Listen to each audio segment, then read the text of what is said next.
আমার আজকের আলোচ্য বিষয় হচ্ছে সিয়ামের ফজিলত। আমি সর্বপ্রথম বলেছি আল্লাহ তাবারাক ওয়া তাআলা বলেছেন বিসমিল্লাহির রহমানির রহিম ইয়া আইয়ুহাল্লাযীনা আমানু কুতিবা আলাইকুমুস সিয়াম কামা কুতিবা আলাল্লাযীনা মিন ক্বাবলিকুম লাআল্লাকুম তাত্তাকুন।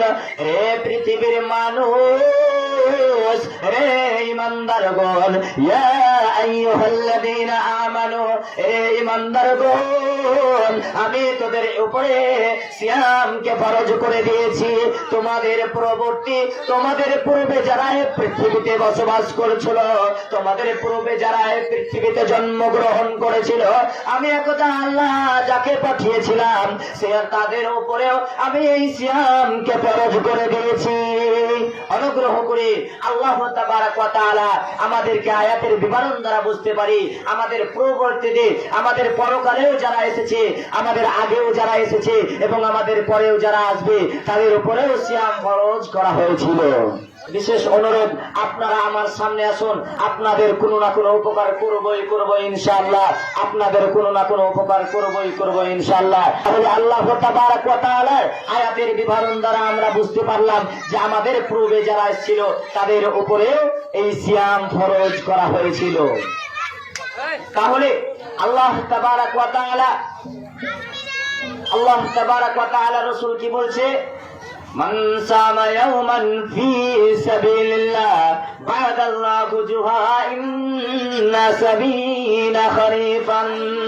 কেউ যদি রমজান মাসে আল্লাহকে সন্তুষ্ট করার জন্য, কেউ যদি এই রমজান মাসে আল্লাহকে খুশি করার জন্য, কেউ যদি আল্লাহ তাবারাক ওয়া তাআলার জান্নাতের লোভে আল্লাহ তাবারাক ওয়া তাআলাকে সন্তুষ্ট করতে পারে, খুশি করতে পারে, তাহলে আল্লাহ তাবারাক ওয়া তাআলা জাহান্নাম থেকে তাকে 70 বছর পথ দূরে সরিয়ে দিবেন। জোরে সুবহানাল্লাহ। আজকে আল্লাহ তাবারাক ওয়া তাআলা রমজান মাস আমাদেরকে দিয়ে দিয়েছে। এই রমজান মাসের সমতুল্য কোনো মাস হতে পারে না। ইবাদতের জগতে সিয়াম ব্যতীত কোনো ইবাদত নাই। আল্লাহ তাবারাক ওয়া তাআলা আমাদের রাসূল বলে দিলেন হাদিসের বিবরণে, মান সামা ইয়াওমান ফি সাবিলিল্লাহ, কেউ যদি আল্লাহর রাস্তায় খুশি করে সিয়াম দিয়ে, ইয়াওমান ফি সাবিলিল্লাহ বা'দাল্লাহু জুহাইন্না সাবিনা খরিফান। তবে আল্লাহ তাবারাক ওয়া তাআলাকে যদি আমরা আজকে সিয়াম রেখে খুশি করতে যাই, তাহলে আল্লাহ তাবারাক ওয়া তাআলা আপনাকে আমাকে জাহান্নাম থেকে 100 বছর পথ দূরে সরিয়ে দিবেন। এরপরে কি বলছেন? ওয়ামান সামা ইয়াওমান ফি সাবিলিল্লাহ, এবং আরো বেশি কেউ যদি আল্লাহ তাবারাক ওয়া তাআলাকে সন্তুষ্ট করতে চায়, আল্লাহ তাবারাক ওয়া তাআলাকে খুশি করতে চায়, তাহলে আমি আল্লাহ তাকে জাহান্নাম থেকে 100 বছর পথ দূরে সরিয়ে দেব।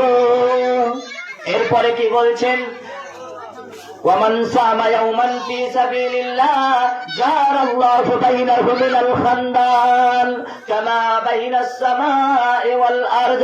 আমি একদা আল্লাহ তাবারাক ওয়া তাআলা, আমরা বান্দা, আল্লাহ তাবারাক ওয়া তাআলার বান্দা, আল্লাহর নবীর উম্মত। তবে আজকে যদি আমরা এই রাত্রিবেলা রমজান মাসে আল্লাহর বিদায়, আল্লাহর বাণীর কথাকে শ্রবণ করতে চাই, আল্লাহকে সন্তুষ্ট করতে চাই, তাহলে আসুন এই মাহফিলে বসে আল্লাহর দরবারে আমাদের জীবনের সমস্ত ভুলগুলোকে ক্ষমা করে নিয়ে, মাচন করে নিয়ে আল্লাহর দরবারে সিয়াম যদি রাখি, তাহলে আল্লাহ তাবারাক ওয়া তাআলা আপনা থেকে, আমার থেকে নিয়ে এবং জাহান্নাম থেকে নিয়ে এমন একটা গর্ত তৈরি করে দেবে যার ব্যবধান 500 বছর পর। তবে এই রমজান মাসে আপনার আমার কথাকে ভালোভাবে আল্লাহর বাণীকে শ্রবণ করতে হবে, ভালোভাবে মেনে চলতে হবে। তাহলে আল্লাহ তাবারাক ওয়া তাআলা আপনার দোয়াকে, আপনার ইবাদতকে ভালোভাবে, যেগুলো ইবাদত আপনি কায়েম করেন সেগুলো ইবাদতকে আল্লাহ তাবারাক ওয়া তাআলা কবুল করবে। নচিত আপনার গুনাহ যদি থাকে, আপনার গুনাহকে না মোচন করতে পারেন, তাহলে আল্লাহ তাবারাক ওয়া তাআলার দরবারে আপনার কোনো ইবাদত কবুল হবে না। তাহলে আমি এই গঙ্গাদেবী গ্রামে আপনাদের জন্যই জলসাটা চালু করা হয়েছে। তাহলে আপনি আমি আজকে অপচয় সময়টুকু না যদি বাড়িতে বসে বাই করি, তাহলে আল্লাহ তাবারাক ওয়া তাআলা রাসূলের হাদিস, যেই ব্যক্তি রাতের বেলা আল্লাহ তাবারাক ওয়া তাআলার বাণী শুনবে, যেই বলবে তার যতটুকু সওয়াব হবে, এবং যেই শুনবে তার আমল নামায় আল্লাহ তাবারাক ওয়া তাআলা কিয়ামতের দিন দিয়ে দিবে। তাহলে আল্লাহ তাবারাক ওয়া তাআলা আমার উপরে, আমার আপনার উপরে সিয়ামকে ফরজ করেছে। তাহলে এবার আমি আপনাকে দেখাই যে সিয়াম রেখেছে এবং মুনাফিক করেছে। সিয়াম রেখেছে এবং মুনাফিক করেছে। সিয়ামের ফজিলত সে বুঝেনি, তার জন্যই সে মুনাফিক করেছে। আবু সাঈদ খুদরি রাদিয়াল্লাহু তাআলা